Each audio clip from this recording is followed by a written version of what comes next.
Love is caring for you. I keep caring above love. Can I describe it in one word? Yes, Since I'm yes. man of less words. Non-judgmental.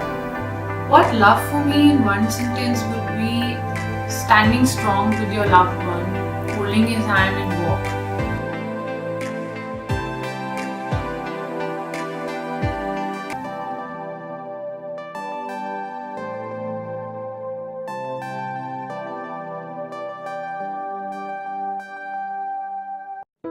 Can love really be bound by rules made by the society? Defying the odds, this couple has come a long way in loving and caring for each other. Amit and Sameer have been together for 15 years and teach us about the preciousness that lies in the small joys of being together in love and care journey. Let's hear from them.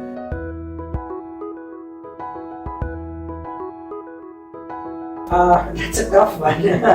Love, I think in my opinion, it's a feeling that makes you young, that makes you happy, that makes you wanted, that makes you a whole person. Can I describe it in one word? Yes, Since yes. I'm man of less words. Non-judgmental.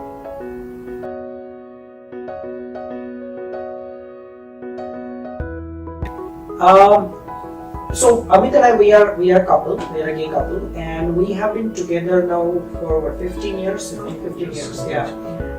So our journey has actually, our love was tested multiple times because gay relationships are still a taboo and there is a lot of stigma about it.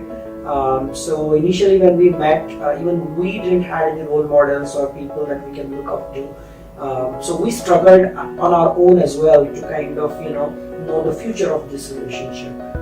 So it has been a very rocky journey. I think what really helped was the love and care, because those two elements were constant throughout this journey, because there was no acceptance initially from society, from family, from a lot of close friends. And so really what helped to sustain this relationship was love and care for each other. For gay couples, it's not very easy to get married or enjoy married life in a non-traditional way. So for us, that was the same thing.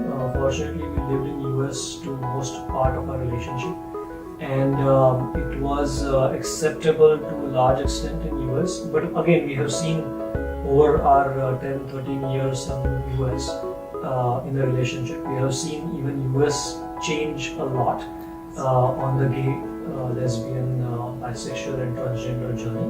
But certainly our bond of love, I think after 6 years being together, was strong enough that we decided that we don't really want to wait for laws to change or society to change. So in 2010 we decided to get married, and we got married in the US in a small town where we Columbus, Indiana. And it was really a nice occasion because we only had 60 to 70 people, close friends, who accompanied us in our journey. We got married in Hindu as well as in Western style in the same day. And all the major distinction, I would say, in our wedding was everybody who was there attending our wedding was there for us. And that was, I think, one of the best days of our lives. And ever since, I think we have just evolved on our love, right? So initially it was madly being in love for who we are, to slowly growing that love into the friendship, to then growing it into the being each other's mentors at times, and then slowly growing towards being a full-blown family.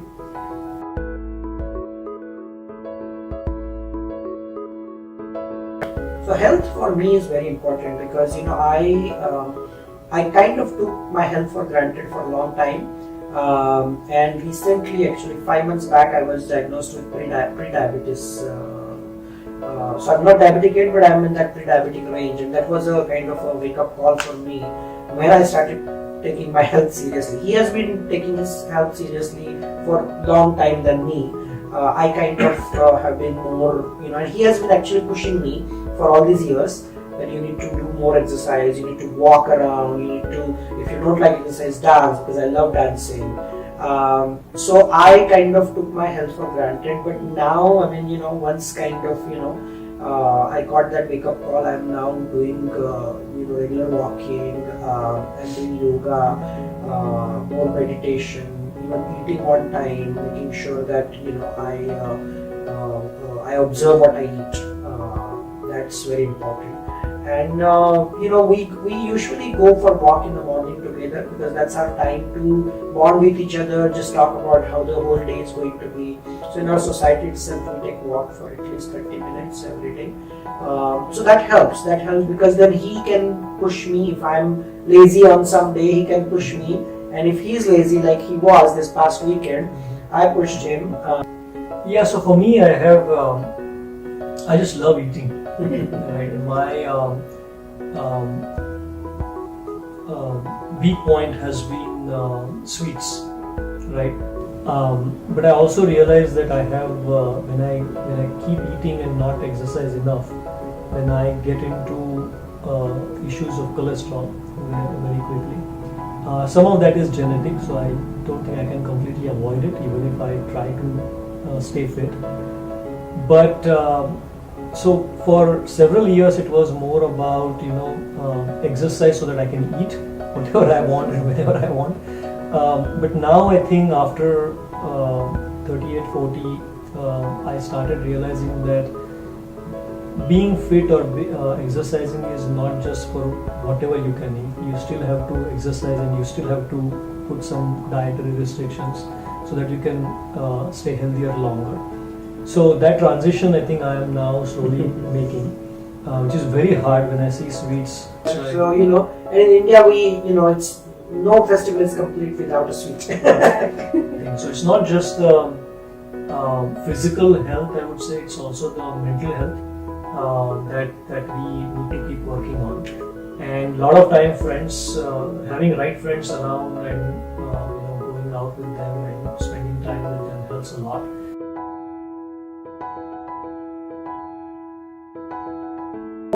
So what keeps us going is really, since we have seen so many lows in our life because of not acceptance from society, or we kind of have hit that rock bottom and then now we have sprung back, right, from that point. And so what keeps us going is this really that innate desire to live life fully, that innate desire to really showcase to the broader world that hey, we all are deserving of happy, successful life, health, no matter who you are. So I think for me, I must admit I'm a little bit pessimist, not towards life necessarily, but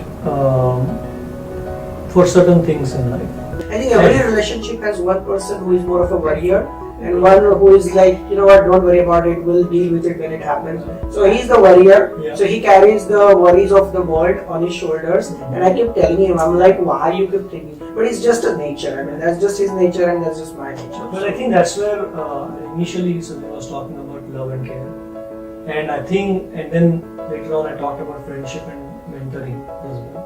I think this is where Sameer acts like a friend and a mentor, right? So every time I get worried, then he will come back and he will tell me what are the great things in our lives, right? And which is absolutely true, and sometimes you just forget to see what's right in front of you.